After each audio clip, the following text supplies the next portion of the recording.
Hello! Today, I'm here to present you all with a new FNAF 3 strategy that should be very effective given perfect play. Now I say new strategy, however this is an improved and revised strategy that was originally created by the Bones 5 during the FNAF lock, so I've taken that strategy and built upon it with new discoveries and optimizations to make it as best as it possibly could be. Now with my revisions, I can confidently say that by simply closing one vent and staring at one camera for the entire night, you will have full map control. You will always know where Springtrap is. Now I know that sounds like a bold-faced lie, but I can confidently say that you will have full map control. You will always know where Springtrap is, no matter what. Now what you won't have 100% control over is Springtrap himself. You will be able to decently keep him at bay, but obviously with the audio lures not being 100% and him being able to move literally anywhere, we can't fully control him, only try our best. With the revisions as well, Phantom Freddy no longer becomes a problem, so now we don't need to get jump scared by him to remove the danger noise, as the danger noise is integral to the strategy, and now we have a way of navigating around him. So with all of that being said, first let me give you a full explanation of the map. Now obviously we all know how the FNAF 3 map looks like, so it has little small details that you may or may not know about, so I think this is a good place to start. The main FNAF 3 map consists of 16 squares, and then 5 additional spaces dedicated to the vents. Now I did draw a sketch of the map, along with all of Springtrap's movement paths, but looking at the sketch, it's absolute dog-ass. Like, tell me if you can make anything out of this. So, I got my friend MangoCat10 to draw me a new map. She managed to decipher my hieroglyphs, and then converted the map into this cleaner, nicer, and simplified version to make talking about this much easier. Much thanks to her for making it for me. Here, the big things that I want to point out is the very big obvious one, which is that between cameras 5 and 4, Springtrap cannot be lured, can only move between them, which sort of makes sense if the map is laid out like this, with an empty space between 5 and 4. This is important to know for the strategy, as we can't lure Springtrap over to cam 5 from 4. He specifically has to be on camera 2 in order to be lured. Another thing to point out is that Springtrap can go from camera 7 to camera 5 via audio lure. This is something I learned from It's Taken's video on every glitch in Five Nights at Freddy's. The rules on where you can and can't lure Springtrap are a little inconsistent, but the worst offense is that you can lure Springtrap from cam 7 to cam 5, but you cannot lure him from cam 5 back to cam 7. Along with another glitch that he showcased, making it possible to lure Springtrap from the office to camera 1. Springtrap takes a small amount of time to move to an audio lure, and he is able to do normal movements during that time. Despite this, he'll still end up teleporting to the lure. While this is not too major and probably intended, it does mean that Springtrap can run across the screen, preparing for an inevitable jump scare, but then be lured to cam 1. This particular issue was fixed for his window run, but not the one before his jump scare. Now technically you aren't luring him from the office to camera 1, it's from when he's at the door, luring him to camera 1, but it's still a useful fact to know, so in case Springtrap does run across your screen while you have audio lured, it's not the end of the game if he does manage to go back to camera 1. I'm specifically pointing this out for non-FGP runs and the people that would try to attempt them. On the topic of no FGP runs, if you're ever in a situation like this, where on 4 AM, just after Phantom Freddy had left, Springtrap is at your window and you're not confident if you can lure him to camera 2 or not, the better option in this situation is to stall him out as much as you can. You can quite reliably stall him out for a decent chunk of time, that being between 1 and 2 hours in-game, by simply staring at him at the window, waiting for the ventilation to break, resetting it, and then repeatedly luring him to camera 1 whenever he goes to the door, in order to buy yourself as much time as you can. To also extend how long you can live for, once Springtrap is on the left side of the map, you can only move whenever the maintenance panel is pulled up, or the camera system is pulled up. Therefore, if we do FGP-like flips, where we stall out the vent timer for as long as we can before opening the cams again, and luring him to camera 1, we get the maximum possible value of time to our benefit. Once you run out of audio lures, you will have one more flip before Springtrap makes it to the doorway, since if he's on camera 1, and since he can't move unless the maintenance panel or the camera system is pulled up, that's going to be your last flip before Springtrap would inevitably run across if you pull them up again. So once this happens, the last thing you can do is to simply stay still on the right side, since if you move over to the left side, Springtrap can cause a jump scare, and then hope that the 30-second timer before blacking out is enough time for you to finish the night. Now I saved the most important thing for last, since this is the most integral part to the strategy, knowing that Springtrap can go from camera 3 directly to the window, skipping camera 2 entirely. This was a big problem for me to deal with during the making of the strategy. However, in the end, I did find a workaround for this. It's just going to be a very big annoyance and a very scary factor, since we never want Springtrap to be at the window. So now that we've been affiliated with the map fully, and now that I've explained all of its quirks and small details that are very important to know, as with knowing all of this information, you'll be able to control the entirety of the map and know where Springtrap is at all times.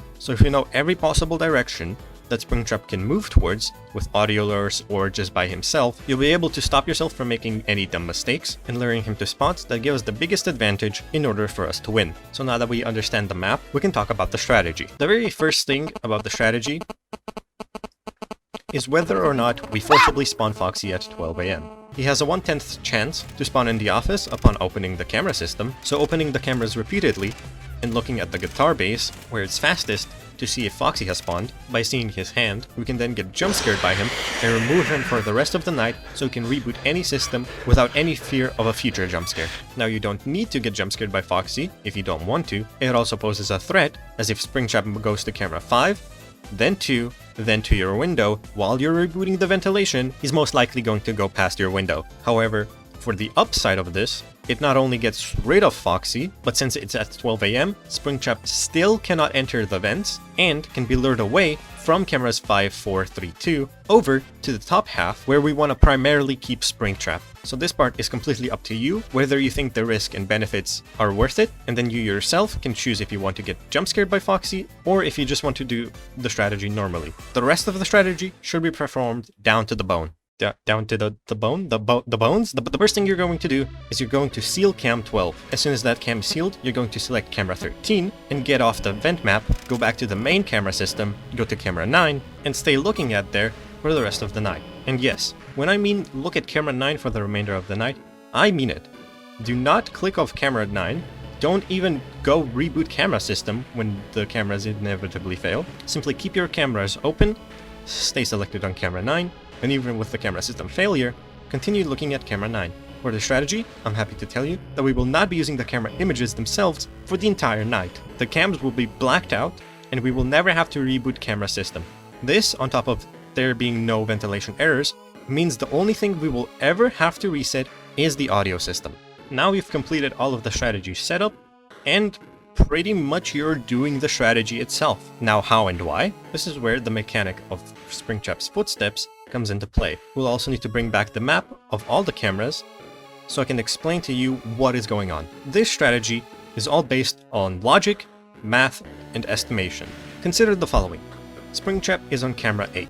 It doesn't matter whether we know that or not, because in this next scenario, he moves over to camera 9. When Springtrap moves on the camera that you are selected on, it makes a large visual static, signifying that he has either went on the camera or had just left the camera. Here, I'll now explain why camera 9 is so important. Camera 9 is a checkpoint between camera 8 and camera 10. Since if Springtrap never crosses camera 9, you will always know that he's not on camera 10. Therefore, by having camera 9 selected, camera 9 and 10 are completely under your control, being able to tell if Springtrap ever goes into this area or moves out of it. Even with the cameras being disabled, being able to go off of the large static he makes when he moves on to camera 9 and moves off of it. I'll explain further in this scenario. See, Springtrap is now on camera 9. Ignoring camera 9's vent, Springtrap only has 2 places he can move on to next.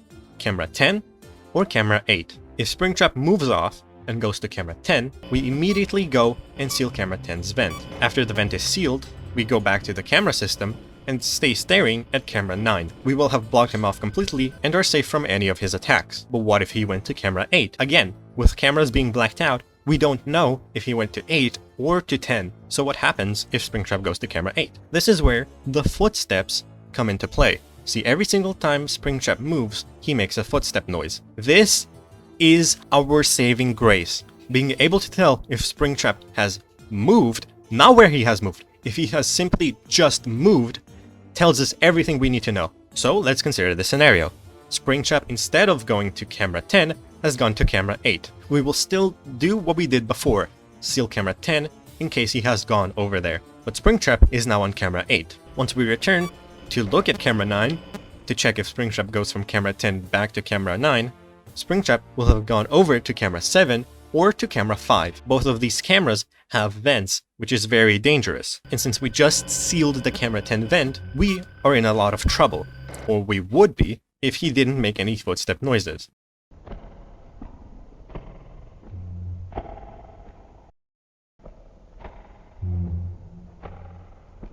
Since now he has made a footstep noise when he went from camera 8 over to camera 7 or to camera 5, we will be able to hear that immediately after it happens, and we will seal off camera 12 once again. Why camera 12 specifically? Why not camera 13 if he goes to camera 5? This is where camera 5 becomes important as well. Camera 5 is your second checkpoint, along with camera 9. See, instead of it being visual, like camera 9 is, to keep camera 9 and 10 secure, knowing if he's there or not, for when he moves on over to this space, camera 5 is an audio-based checkpoint, since as soon as he moves over to camera 5, he will make the danger noise.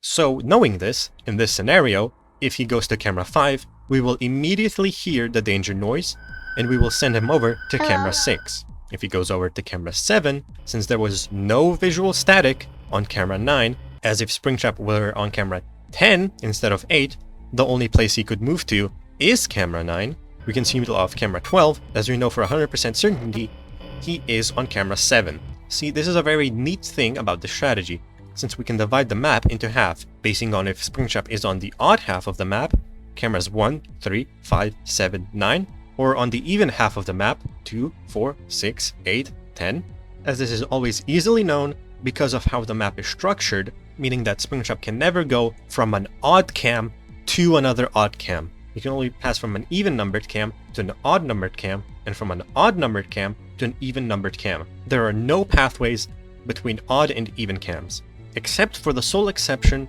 of camera 2 and camera 4, though I'll explain that a bit later in the latter half of the strategy. Okay, so now we know what happens in this scenario. So what about another scenario? What happens if Springtrap is on camera 10 and then moves on to camera 9? This is going to be simple to explain, but really difficult to pull off in practice. If Springtrap moves from camera 10 to camera 9, the only camera that's available, you will see the large static from him moving from camera 10 over to camera 9. Once Springtrap reaches camera 9, you will now seal the camera 9 vent. As soon as it's sealed, you'll go back on cam 9 and wait for him to get off. Once Springtrap gets off, no matter if he goes to camera 8 or 10, you will seal the cam 10 vent again. This can become a decently annoying loop, considering if Springtrap keeps going from camera 9 to 10, from camera 10 to 9, from camera 9 to 10, and so on and so forth. But as long as you pre-seal the vents, as soon as Springtrap moves onto the designated cam, there's nothing you have to worry about, since you'll always be able to block him off no matter what. Now, what can happen during sealing vents is that Springtrap moves from the camera that you're sealing the vent for over to the adjacent camera, since he is that fast. If that happens, again, our saving grace, the footsteps, will notify us, telling us he has moved, and we will cancel the sealing via opening map toggle and simply just continuing to look at camera 9. If he moves after the vent has already been sealed, we have to go to camera 9 immediately and check if there's static or not. Now after we seal the camera 9 vent, if we hear a footsteps, meaning that Springtrap had moved, we can just immediately seal the camera 10 vent, without any worry in the world. But if we sealed the camera 10 vent and Springtrap moves, we immediately have to go and check camera 9. This is because if Springtrap had instead been on camera 8 instead of camera 10, since again, we're always assuming that if Springtrap is on camera 9, he goes to camera 10. If he were on camera 8 and he had moved, his possible movements are cameras 9, 7, and 5. 5 we had already discredited, considering Springtrap makes danger noise when he gets on that cam, so we have to see if Springtrap is either on camera 9 to seal off that vent, or if there was no static after Springtrap had moved, then we have to seal off the cam 12 vent or camera 7. Since now we know Springtrap cannot be on camera 9, and by proxy this being a checkpoint for camera 10 is also safe. So that is those scenarios. What about other scenarios? If Springtrap repeatedly keeps moving between cameras 8, 7, and 6, there's nothing we have to do. Since camera 12 should always be sealed, no matter which one of those 3 cameras Springtrap is on, we are guaranteed safety since we're holding down cameras 10 and 9 from the camera 9 checkpoint, and cameras 5, 4, 3, and 2 are also completely accounted for using the danger audio, as if Springtrap moves on to camera 5, we will be luring him over to camera 6. Now, why are we luring Springtrap to camera 6 specifically? Now, there are obvious reasons, like camera 8 has the puppet, and we don't want that. Camera 4, Springtrap cannot be lured to. Camera 2 brings Springtrap closer to us, and in the second half of the map, which while manageable, isn't good, so camera 6, obviously via the process of elimination, becomes the only camera to lure him on. It has hidden benefits as to why it's the best camera to lure him on, which I'll explain right now. Consider this scenario. Springtrap has moved from camera 8 to camera 5, making the danger noise, and now we lure him over to camera 6. But we run out of audio lures. Now how this strategy works, you don't necessarily need to reboot audio lures if Springtrap for the rest of the night never went over to camera 5, since we can always deal with him with the vents. However, rebooting the audio immediately after luring him over to cam 6 is the best decision in this scenario. Now we're going to assume that rebooting the audio is going to give us the worst luck, making it a 10-second reboot for me to cover the worst case scenario, as all other scenarios after that will be following this example. Now, while rebooting the audio, Springtrap can go to camera 7 or to camera 5. If Springtrap goes to camera 5, then goes into the camera 5 vent, camera 13, and then goes out of the vent, directly over to the window, there will have been 3 movements for him to be in the worst position that he could be. Now, if you manage to reboot the audio in time, you can still send him over to camera 2 afterwards if he doesn't run past the window. If Springtrap instead goes to camera 5, then camera 2, he can then also either go to the window or the camera 2 vent, which are also 3 movements for the worst possible positioning he could be. From camera 5, he can then also select camera 8 and go to camera 9, meaning that he went into the visual checkpoint without us being there to see him, which is another worst possible outcome since that is how we lose Springtrap. Or if he goes to camera 7, he can go to camera 8 and then 9 for another worst possible outcome. All of these outcomes all equally require 3 movements from Springtrap, which doesn't sound like a lot, it's a small amount. But if you know anything about FNAF 3 and having to reboot audio either way, you're never truly completely safe to reboot, and that's considering only if he moves every single time as fast as he can, since in practice, you're always able to at least catch him on all of these worst possibilities, no matter which path he took. I can back this up, since when you open FNAF 3's Worst RNG mod, it takes about 10 seconds for Springtrap to reach the window, going from camera 6, meaning that even on Worst RNG, you will be able to see him. So this is the full strategy that I have so far. That doesn't include the possibility of Phantom Freddy yet. So now, let's talk about that. When Phantom Freddy appears, he makes the danger noise. This we already know, but it's extremely hindering towards the strategy that we've been using so far, since we used camera 5 as a checkpoint, using that very danger audio. This essentially ruins our entire map control, leaving us in the dark, not knowing where Springtrap is. The only places we can verifiably 100% know that he is not on is camera 9 and 10, since those are protected by the camera 9 checkpoint that we have, since we're always looking at it, and camera 2, as him going to camera 2, even despite Phantom Freddy, increases the loudness of the danger noise, meaning we would for 100% know that he's on camera 2. Camera 2 acting as our 3rd checkpoint, the 2nd audio checkpoint as a failsafe in case the camera 5 checkpoint doesn't work, which in this case, it isn't. So on paper, this looks really bad, and it's the reason why I got jump scared by Phantom Freddy, to avoid this entire scenario from even happening. But I took a step back and really re-evaluated everything. So I asked myself, what's so bad about Phantom Freddy spawning? That obviously is the answer that he makes the danger noise, meaning that we can't know if he's on cameras 8, 7, 6, 5, 4, or 3. So then I asked myself further, why is that bad? And I came up with 2 answers. Well, it's bad because while we have camera 12 sealed, camera 13 is completely open, and if he goes past it, he will be at the window. Alongside, if he goes over to camera 3, he can jump directly to the window, skipping camera 2 entirely. He can also go on camera 2, but like I said, if he goes to camera 2, that is our 2nd auditory checkpoint and 3rd checkpoint overall, so if we do hear him on camera 2 via the louder danger noise, this he also makes if he's at the window, we can just seal off camera 2. So after figuring out that those are the worst possibilities, that's what I was afraid of, then I thought, how do I counter this? And the answer was actually pretty simple, and that I don't actually have to be afraid of Phantom Freddy obfuscating Springtrap's movements. Since camera 12 is always sealed, if he goes in that camera, we're completely safe. We're obviously holding down camera 9 and 10, that he can't go to without us knowing, so the dangers of camera 5, 3, and 2 are ever present and looming, but are they? See, I thought about this. Every time you seal a camera, your first thought is to immediately get off the camera map and get on the actual camera system to then be tracking Springtrap via cams or whatnot. But then I thought about the idea, what if after we seal a vent, we start looking at a different vent? This principle can also be used for when Springtrap is on cameras 9 and 10, since whenever he gets on a vent camera, even there he makes a large static indicating that he's on that camera. So if you seal cam 10 and are staring at cam 9, hear a vent noise, knowing that Springtrap was on cam 10, you have to be worried about absolutely nothing and can just wait for Springtrap to then get out of the vent and go back to camera 9, in which case you can do the same for sealing camera 9 and looking at the camera 10 vent. But for here, in the second half of the map, if we have camera 12 sealed, we can look at camera 13, and if Springtrap ever goes on camera 5 and into its vent, as soon as we hear a vent noise and swap to the camera system, we will immediately be able to see if Springtrap is in that camera with the large static. If there's no large static on camera 5, that can only mean that Springtrap went to the camera 7 vent, cam 12. So obviously the next step in the plan is to seal off cam 13 if he is there. And that's one of the threats taken care of. Now another possibility is that he goes in the vent and then instantly gets out of it and now he's at the window. But that also isn't such a big deal, since from the window, no matter if he went from camera 2 to the window, went from camera 3 to the window, or got to the window from the camera 5 vent, it's always possible to call him over to camera 2 with an audio alert, no matter how he got to the window. Then once we audio alert him to camera 2, we can seal the camera 2 vent, and then wait for him to patiently leave the second half of the map, since even if he goes back to camera 5, into the camera 5 vent, and escapes back towards the window, we can still audio alert him back to camera 2. Camera 5 is just essentially another method for him to reach the window. It really doesn't matter all that much if he does escape, he's going to escape towards the window. Of course, it's nice to block him off and not have to use an audio alert, but even still, it poses practically no threat, except for the part where the audio alert can fail. So now that we've talked about Phantom Freddy, and that he doesn't actually pose that big of a threat, even masking Springtrap's footsteps and movements, what do we do if he is in the second half of the map between cams 5, 4, 3, and 2?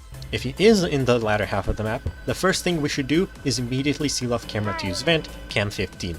Not cam 5's vent, camera 13, but cam 2's vent, camera 15. This is because camera 5's vent, as we said before, is only a pathway to the window, and it doesn't really do anything else.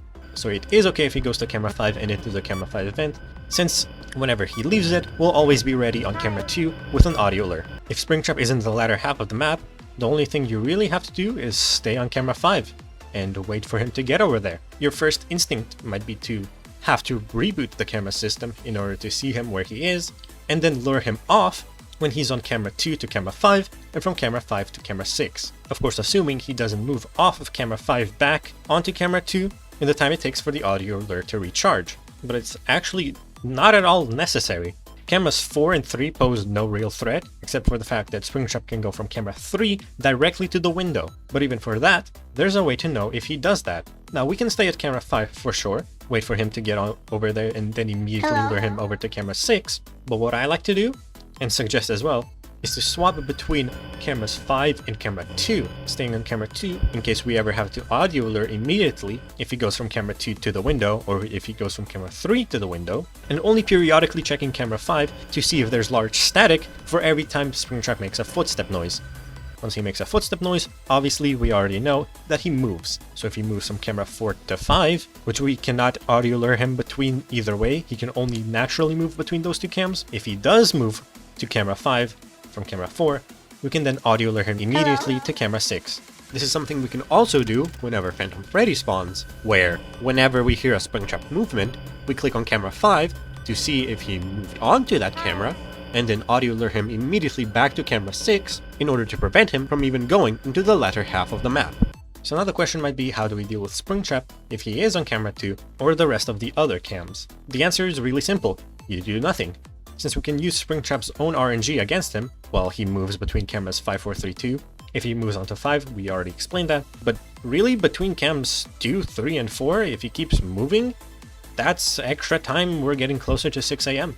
And we're in no real threat until Springtrap goes to camera 3 or camera 2 and then moves to the window. This as well can also be mitigated using audio and large camera static. This comes into play since if Springtrap moves on to camera 2, there will be large static on camera 2 and we will hear the danger noise get louder. So he's on camera 2. If there's another large static after that, but the danger noise stays loud, immediately press the audio alert button as Springtrap has moved to the window. If we're looking at camera 2 and the danger noise gets louder for no apparent reason, while we're looking at camera 2 and there was no static, that means Springtrap performed the camera 3 to window maneuver, so we immediately, again, press the audio alert, not even having to drop the cameras to verify if he's there. He is there, so audio luring is the correct option here as soon as you can. Funnily enough, this is a strategy I developed a year ago and used to beat FNAF 3 Deluxe's hardest mode, where it did nothing but stare at camera 2 and only play audio lure if he ever managed to get to the window. So this is the strategy we use when Springtrap ignores the audio lure from camera 6 and goes into the second half of the map, or if he goes into the second half of the map naturally when the noise is obfuscated by Phantom Freddy's presence. And that, I think, is the entire strategy summary. Every possible edge case, every possible scenario, all it really boils down to is math and listening to Springtrap's footsteps and keeping track of him if he's on evenly numbered cameras or an odd numbered cameras. And also, since we're here, I can also explain that the connection between camera 2 and camera 4 really isn't a major issue against the strategy, since we have both cameras 2 and 5 as our 2 checkpoints. So if he goes from camera 4 to 2, that's the checkpoint we'll see him on. If he goes from camera 4 to 5, that's also the checkpoint we'll be seeing him on once we hear his footsteps playing, to then check camera 5. Now, it's very possible I could have missed something so far, or something that I haven't explained and should elaborate on further, so if you do have any questions, please let me know about them. Let me explain everything further, and possibly in more detail if I haven't covered it in this video. So now that we have the strategy, how does it compare? Well, let me show you the stats of my 2 play sessions I did, both spanning slightly over an hour, so about 2 hours 20 in total, and give you all the results that I yielded in those 2 play sessions. In total, I got 11 wins, 6 good times between the hours of 3 and 5 AM, 15 fast deaths between 12 and 2 AM, and 1 FGP win. This only happened because I got fed up with him for running across my window at 3 AM, so I just decided to FGP him past the 4 AM Phantom Freddy and the 5 AM Phantom Freddy, leading to 22 FGP flips with 107 frames. Let's not talk about it. I don't want to. So let me count that towards the good times, since it did reach 3 AM before Springtrap walked across the window. So overall, the win percentage is 33%, which is only slightly higher from the original win percentage that was had during the original FNAF lock. But of course, some of my deaths were stupid mistakes. Yes, yeah, no, please don't, please don't. Okay. Holy killing myself, holy killing myself. Just fucking rebar all, I don't give a fuck anymore. I don't even have, yeah, okay. So like, maybe I should like get better reaction time? Rarely, probably only 3 out of the 33 games, I lost track of him and died because of that. I'm gonna assume that's a Cam 11 because I don't know what the hell that would be.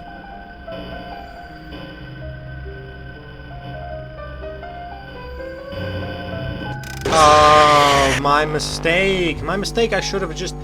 No, see, what happened there is I should have known that he... And some other unavoidable nonsense. Are you Camp 5 now? Yes, yes, and we're gonna walk you over to Camp 6. No, no, bad, no, what? You can't tell me I did not try. You can't tell me I didn't predict him every single time. You can't tell me. Can you FGP after he... Wait, that's really funny. Wait, that's really funny if you can FGP him. Wait. Oh my god. Alright, whatever. No, dude, it's like whatever. No, because it's like just... It's fucking whatever. No, because it's whatever, sure. No, because like, what am I supposed... Hello? How many niggas in this listen, I just be pissing, I don't give a fuck. I know when you move, boy, bitch, I'm trying to tell you, I don't give a fuck. This glitch is also explained in its Taken's video, so if you'll allow me to steal content just one more time. When Springtrap is at the window and he succeeds his movement opportunity with an action selected above 2, he sets a flag such that when you next look at the cameras, he runs across the screen. This particular flag is very powerful as it can literally teleport him, but it's usually not an issue because when he's at the window, he's not going to leave any other way. Except if you use the lure to cam 2, close the cameras, and then he succeeds his movement opportunity before actually moving to the lure. Now that flag is set, but he's not at the window, and no matter where he goes, even in the office through a vent, the next time you open the monitor, he'll be teleported past the window. Now I'm pretty confident about this strategy and it being good, but I don't have a task to test it with to see if it could reach an 80% win threshold. Now this entire time, my interpretation of a task was something along the lines of the FNAF 2 bot, where it automatically plays the game without any human input in order to succeed as many times as it can. That I can't do, so I'll have to leave it in the hands of somebody else to try. However, creating a bot like this probably wouldn't be too hard, especially if you were able to get it to read the game data and make the best decisions following the strategy. But if that weren't possible, you could still very easily enable radar. Since we already know where Springtrap is at all times, radar would just be a nice visual thing that you could program a bot to track the Springtrap dot and then again act accordingly to every scenario that was presented. So now that I've explained the entire strategy and gave you all the stats, is it any good? I think that it is a pretty good strategy for FNAF 3. Being able to track Springtrap at all times and having a marginally high success rate, I think that for sure it has a lot of usability. But I can't call it the -7 of FNAF 3, since it still has some unavoidable deaths and scenarios that we can't account for. If I were to compare it to anything of the same caliber, it's closer to the Shooter 25 strat, which is still very good, but it's not perfect. I don't think a perfect strategy for Five Nights at Freddy's 3 exists. Obviously I could be wrong, there could still be some hidden feature that I've just missed and not accounted for, just like what happened with FNAF 2 and the minus toys strategy, but this is the best thing I've come up with so far. So that's all I have for this showcase and this explanation. So thank you for taking the time out of your day to watch this video. Obviously if there's any more questions or any more things that I should try to improve, please let me know. I'll get to work on it as soon as I can. Have a great rest of your day and goodbye.